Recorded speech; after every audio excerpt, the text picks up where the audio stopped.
बिस्मिल्लाहिर्रहमानिर्रहीम।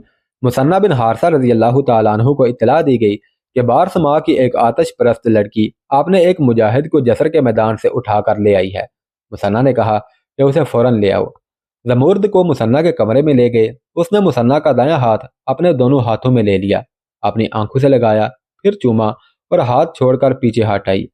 मुसन्ना ने उसके चेहरे को बहुत गौर से देखा और उनके माथे पर शिकने आ गईं।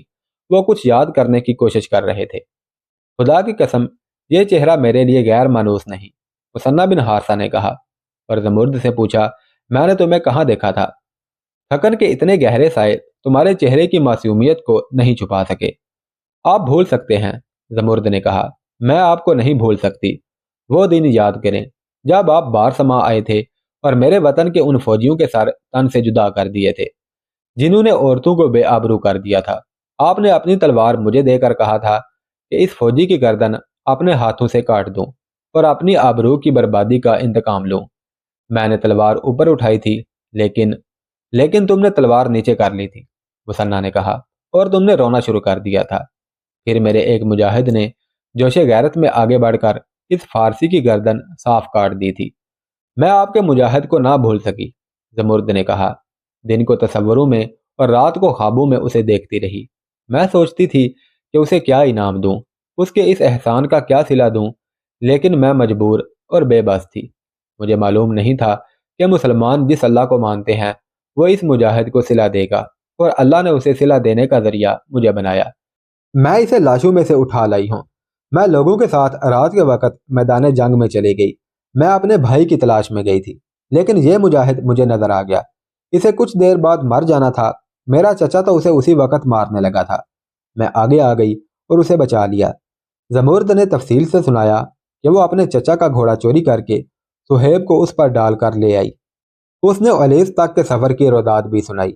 मैं इतनी दिलेर तो नहीं थी, उसने कहा, लेकिन मेरे दिल में इस शख्स की मोहब्बत पैदा हो गई थी, या इस अल्लाह ने जिसे आप मानते हैं मेरी रूह को रोशन कर दिया था, या आप सब की अकीदत थी जो मेरे दिल में पैदा हो गई थी, जिसने मुझे दलेर और नाडर मर्द बना दिया।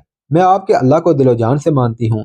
अगर आप मुझे कबूल करें तो अपने मजहब में दाखिल कर लें, और फिर सुहेब सख्वी कबूल कर ले तो मैं बाकी उम्र इसकी खिदमत में गुजार दूंगी। मैंने वापस तो जाना नहीं। तुम्हारी दोनों ख्वाहिशें पूरी होंगी, मुसन्ना ने कहा।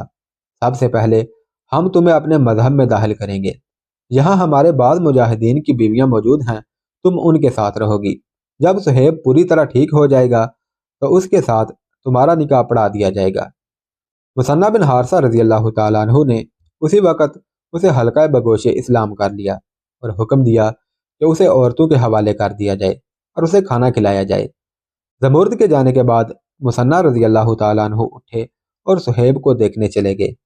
जर्राह ने सुहेब के जख्मों की पट्टी कर दी थी और उसके मुंह में शहद मिला दूध डाल रहा था। अब हम मदीना चलते हैं। वो अब्दुल्ला बिन जैद था जो जसर की लड़ाई से निकलकर मदीना पहुंचा, और वो पहला शख्स था जिसने मुसलमान लश्कर की तबाही और पिसपाई की तफसील अमीरुल मोमिनीन हज़रत उमर रजी अल्लाह ताला अन्हु को सुनाई थी। हज़रत उमर ने यह रूह फरसा तफसील मस्जिद के दरवाजे में खड़े खड़े सुनी थी। खुदा की कसम, हज़रत उमर ने कहा था, मैंने अबू अबैद को सिहाबियों पर सिपासलार मुकर्रर करके गलती तो नहीं की थी। मोहम्मद हसनैन हैकल मुख्तलिफ मुअर्रखों के हवाले से लिखता है कि अब्दुल्ला बिन जैद खलीफा के इताब से कांप कर और बेकाबू होकर रो रहा था। खलीफा उमर ने उसकी तरफ देखा तो उनके चेहरे पर गुस्से, परेशानी और इज़्तिराब का जो मिला जुला तासर था वो यकसर गायब हो गया, और उस मुबारक चेहरे पर जलाली तासर आ गया। इब्ने जैद हज़रत उमर ने अब्दुल्ला से ये अल्फाज कहे जो तारीख में महफूज हैं, मत रो, तू मेरे पास आ गया है, तेरा जिम्मेदार मैं हूँ। अल्लाह अबू अबैद पर रहम फरमाए, अगर वो भी मेरे पास आ जाता तो मैं उसका भी जिम्मेदार होता।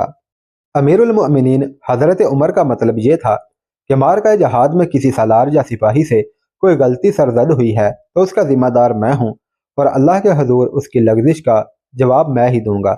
अमीरुल मोमिनीन अब्दुल्ला बिन जैद ने हौसले में आकर कहा, मैं अकेला भाग कर नहीं आया, सैकड़ों आदमी भागे चले आ रहे हैं, लेकिन वो शर्मो निदामत से मदीना में दाखिल नहीं होंगे। अल्लाह उनकी शर्मो निदामत कबूल फरमाए। अमीरुल मोमिनीन ने मस्जिद में बैठे लोगों से कहा, सब सुन लो और बाहर जाकर हर किसी से कह दो कि जो मुजाहिदीन महाज से भाग कर आए हैं उनका इस्तकबाल करो اور ان سے طنز و ملامت کی گفتگو نہ کرو۔ اللہ بخشنے والا مہربان ہے، تم تو اللہ کے بندے ہو۔ ابو حنیفہ دینوری اور تبری نے مدینہ کے رہنے والے ایک مجاہد معاذ قاری کا واقعہ لکھا ہے۔ یہ مجاہد بنی نجار سے تعلق رکھتا تھا۔ وہ بھی عبداللہ بن زید کی طرح سیدھا حضرت عمر کے پاس پہنچ گیا اور وہ بھی بہت رویا۔ حضرت عمر رضی اللہ تعالیٰ عنہ نے اسے بھی انہی الفاظ میں حوصلہ دیا جن الفاظ میں عبداللہ بن زید کو دیا تھا۔ ان مورخوں نے لکھا ہے کہ اسی روز یا اگلے روز مغرب یا عشاء کی نماز میں حضرت عمر نے سورہ انفال پڑھی۔ جب یہ آیت پڑھی جا رہی تھی، اور آج کے دن جو میدان جنگ میں پیٹ پھیرے گا سوائے اس کے کہ وہ جنگی مصلحت کے لیے پیچھے ہٹے، تو اس پر اللہ کا غضب نازل ہوگا اور اس کا ٹھکانہ دوزخ ہوگا، جو بہت برا ٹھکانہ ہے۔ تو نماز میں ہی معاذ قاری ایسا روئے کہ ان کی ہچکیاں نکلنے لگیں۔ یہ آیت غزوہ بدر کے وقت نازل ہوئی تھی۔ معاذ مت رو۔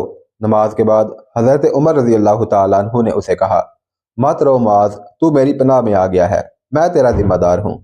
یہ تینوں مورخ لکھتے ہیں کہ امیر المؤمنین کے اس مشفقانہ سلوک کے باوجود معاذ قاری کی جذباتی حالت یہ رہی کہ جب کبھی یہ آیت سنتا تو زاروں کی تار رونے لگتا۔ دوبارہ محاذ پر جا کر اس کی یہ کیفیت ختم ہوئی تھی۔ فاروق اعظم میں محمد حسنین ہیکل نے لکھا ہے کہ جسر کی لڑائی میں سے جو مسلمان بھاگ کر مدینہ اور اپنے گھروں میں آ گئے تھے ان کی تعداد 2000 تھی۔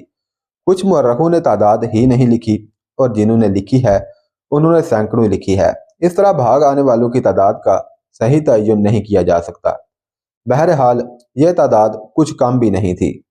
مبصر لکھتے ہیں کہ حضرت ابو بکر صدیق رضی اللہ تعالیٰ عنہ نے حضرت عمر رضی اللہ تعالیٰ عنہ کو خلیفہ نامزد کیا تھا، تو کئی ایک سرداروں نے حضرت عمر کی مخالفت میں یہ رائے دی تھی کہ عمر سخت مزاج اور وسیلہ ہے اور کسی کو معاف نہیں کرتا۔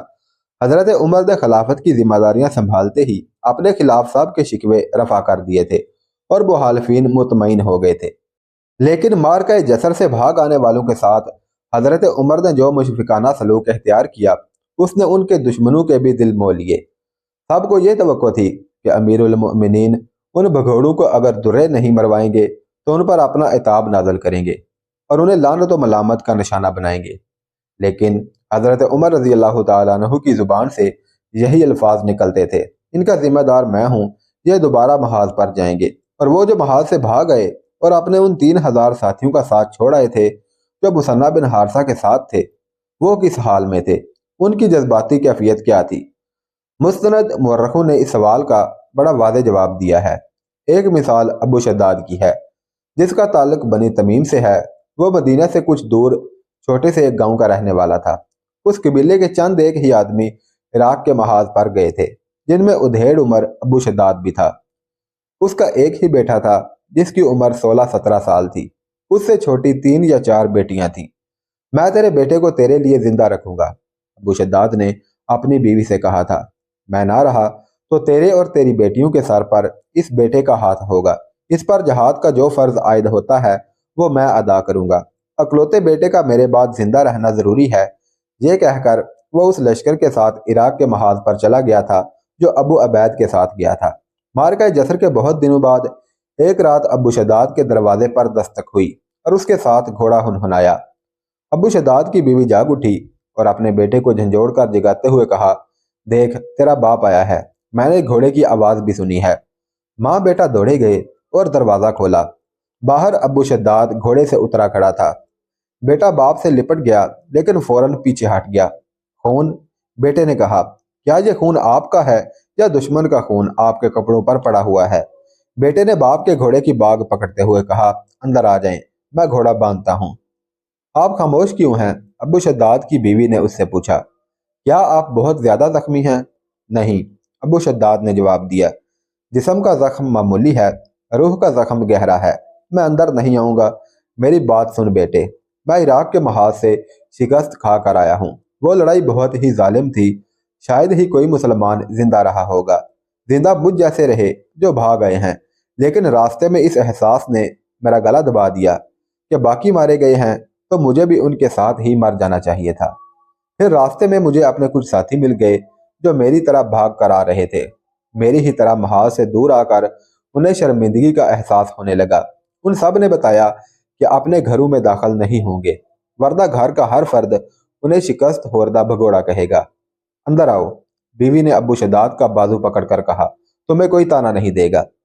मैं दिन के वक्त यहाँ आ सकता था, अब्बू शदाद ने कहा, लेकिन रात के अंधेरे में आया हूँ ताकि तुम मेरा चेहरा ना देख सको। मैं अपने बेटे के साथ एक बात करने आया हूँ। अच्छी तरह सुन ले बेटा, मैं कहीं मुंह छुपाकर जिंदा रहने की कोशिश करूंगा। अगर जिंदा रहा तो अपनी शिकस्त का इंतकाम लेकर आऊंगा। मैं चाहता था कि तू अपनी माँ और बहनों के सरों पर मौजूद रहे, लेकिन अब सोचता हूँ कि मुसलमानों को ऐसी ही बुरी शिकस्त एक और हो गई तो इस्लाम का नामो निशान मिट जाएगा। मैं शदीद बुरा हो गया हूँ, अब मेरी जगह तू ले ले बेटा।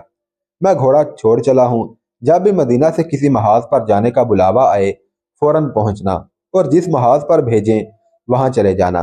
दिल में यह जज्बा रख कर लड़ना कि अपने बुज़दिल बाप की शिकस्त का इंतकाम लेना है, और दुश्मन को शिकस्त देकर अल्लाह से अपने बाप का यह गुनाह बख्शवाना है कि वो महाज से भाग आया था। अपनी माँ और बहनों को अल्लाह के हवाले कर जाना। वो घोड़ा अपने बेटे के हवाले करके चला गया। उसकी बीवी उसके पीछे दौड़ी। अब्बू शदाद ने उसे धमकी देकर रोक दिया और रात की तारीकी में गायब हो गया। अल्लामा शिबली नोमानी ने लिखा है कि तारीख़ इस्लाम में मैदान जंग से फरार नहायत शादो नादर ही हुआ है। मार्के जसर ही एक ऐसी मिसाल है जिसने तारीख में जगह पा ली, क्योंकि मफरूरीन की तादाद बहुत ज़्यादा थी, लेकिन उन भगोड़ों का ये आलम था कि महीनों खाना बदोश फिरते रहे।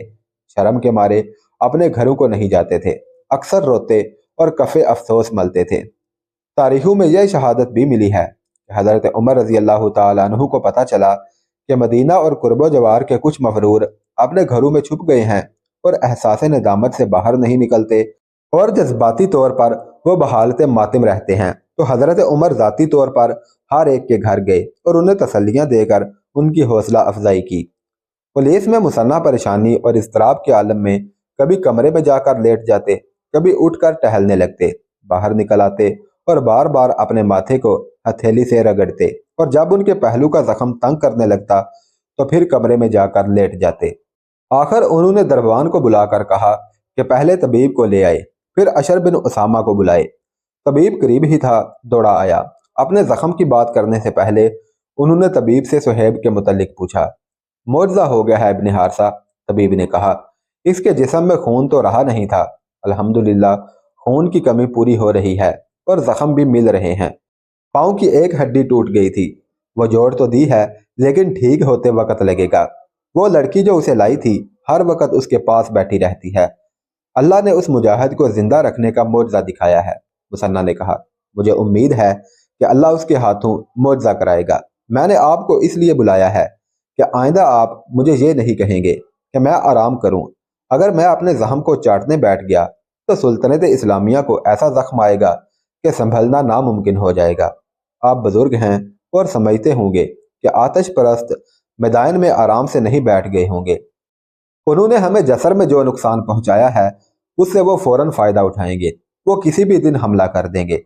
उनके साथ हाथी भी होंगे और उनके पास ताज़ा दम फौज की भी कमी नहीं।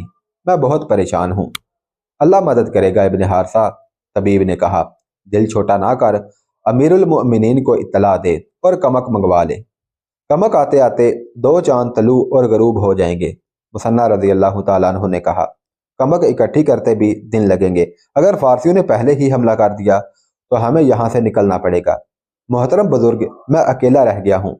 मेरे साथी सालार और नायब शहीद हो गए हैं, सहाबा कराम भी शहीद हो गए हैं।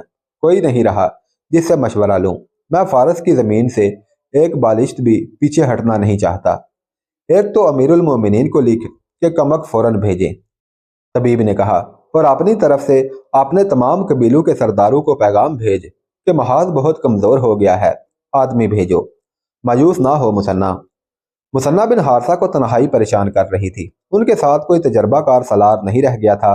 मुजाहिदीन के पास जोशो जज्बा था, वो बेजिगरी से लड़ सकते थे, लेकिन क़यादत के लिए जंगी फहमो फरासत की ज़रूरत थी, और वो इस लिहाज से कमज़ोर थी कि मुसन्ना का कोई साथी ना था। तबीब चला गया तो अशर बिन उसामा आ गया। यह मुजाहिद तजर्बाकार जासूस था जो पहले एक बार पागल के बहरूप में और दूसरी बार यहूदी रबी यानी मजहबी पेशवा बनकर मदाइन गया, और दोनों बार कुछ अरसा वहां रहकर बड़ी कारामद मालूमात ले आया था, जिससे मुसलमानों के लश्कर को बहुत फायदा पहुंचा था। इब्ने उसामा, मुसन्ना बिन हारसा ने उसे कहा, तो देख रहा है कि हमारे पास कुछ नहीं रहा। अगर मदाइन से फौज अचानक आ गई तो हम यहाँ से निकल भागने के सिवा कुछ नहीं कर सकेंगे। अपना कमाल एक बार फिर दिखा दे। तो बेहतर जानता है किस बहरूप में वहां जाएगा। मैं चाहता हूँ कि मदाइन से फौज निकले तो मुझे एक दिन पहले खबर हो जाए। मैं 3-4 जगहों पर घात लगाकर उस फौज को रास्ते में खत्म कर सकता हूँ। ऐसा ही होगा सिपा सालार, अशर बिन उसामा ने कहा। इंशाल्लाह ऐसा ही होगा। मैं अगर वापस ना आऊं तो इसका मतलब ये होगा कि मदाइन में फौज की कोई नकलो हरकत नहीं। आप इत्मीनान से तैयारी करते रहें। मुसन्ना बिन हारसा ने अमीरुल मोमिनीन के नाम पैगाम लिखवाया, जिसमें ज्यादा से ज्यादा कमक की दरख्वास्त की और लिखा कि कमक ना पहुंचने का नतीजा इसके सिवा और कुछ ना होगा कि हमें फारस से जाने बचाकर निकलना पड़ेगा, और अगर मुकाबला किया तो हम में से कोई एक भी जिंदा नहीं रहेगा। अमीरुल मोमिनीन को जसर की लड़ाई, अपनी तबाही और पिसपाई की हर एक बात बताना। मुसन्ना ने कासद से कहा, यह भी बताना कि हमने ओलीस में अपनी शिकस्त का इंतकाम तो ले लिया है, लेकिन 3000 की नफरी से हम कब तक इतनी बड़ी फौज का मुकाबला कर सकेंगे, और रास्ते में बहुत कम रुकना। जितनी जल्दी पहुंच सको उतना ही बेहतर है। हालात तुम्हारे सामने हैं। कासद को रुखसत करके मुसन्ना ने अपने लश्कर में मुख्तलिफ कबाइल के एक एक ऐसे आदमी को बुलाया जो कबीले का सरदार था या कबीले में पुर असर हैसियत रखता था। उन सब को मुसन्ना ने कहा कि सूरत हाल उनके सामने है। हर मैदान में फतह हासिल करते करते मदाइन के करीब पहुंच गए तो ऐसी शिकस्त हुई कि इस जमीन पर ठहरना मुहाल हो गया है। और ये तुम्हारी बुज़दिली नहीं थी, मुसन्ना ने कहा। मैंने तुम्हें पिसपा कराया था, और ये सिपा सालार अबू अबैद की गलती थी जिसकी सजा तुम सबको मिली। तुमने हाथियों का मुकाबला किया और तमाम हाथियों को अगली लड़ाइयों के लिए बेकार कर दिया। मैंने अमीरुल मोमिनीन को पैगाम भेज दिया है। मैंने लिखा है कि जो मुजाहिदीन पीछे हट आए थे वो भाग कर नहीं आए। मेरे रफीको, अगर हमें ऐसी एक और शिकस्त हुई तो तुम में से बहुत से मारे जाएंगे, और जो जिंदा रहेंगे वो बाकी उम्र आतश परस्तों की गुलामी में उनकी जूतियां चाटते गुजारेंगे। और आपने उन भाइयों की तरफ भी देखो जो रोमियों पर गालब आकर शाम को सुल्तनत इस्लामिया में शामिल कर चुके हैं। क्या वो हमें बुज़दिल नहीं कहेंगे? अपने कबीलों में जाओ और लोगों को बताओ कि तुम हमारी मदद को ना आए तो अरब की मुकद्दस सरजमीन पर आतश परस्तों की बादशाही होगी, और फिर तुम जानते हो इसका नतीजा क्या होगा। हम अल्लाह और रसूलुल्लाह सल्लल्लाहु अलैहि वसल्लम के मुजरम होंगे। मुसन्ना ने कबीलों के उन सरकर्दा अफराद को मुश्तइल करके उनके कबीलों को भेज दिया। मुसन्ना ने महसूस किया कि ओलीस महफूज मुकाम नहीं। उन्होंने अपने लश्कर को एक रोज सबाह की तरफ कूच का हुक्म दिया। सबाह हफान और कादसिया के दरमियान एक मुकाम था जो इराक और अरब की सरहद के करीब था।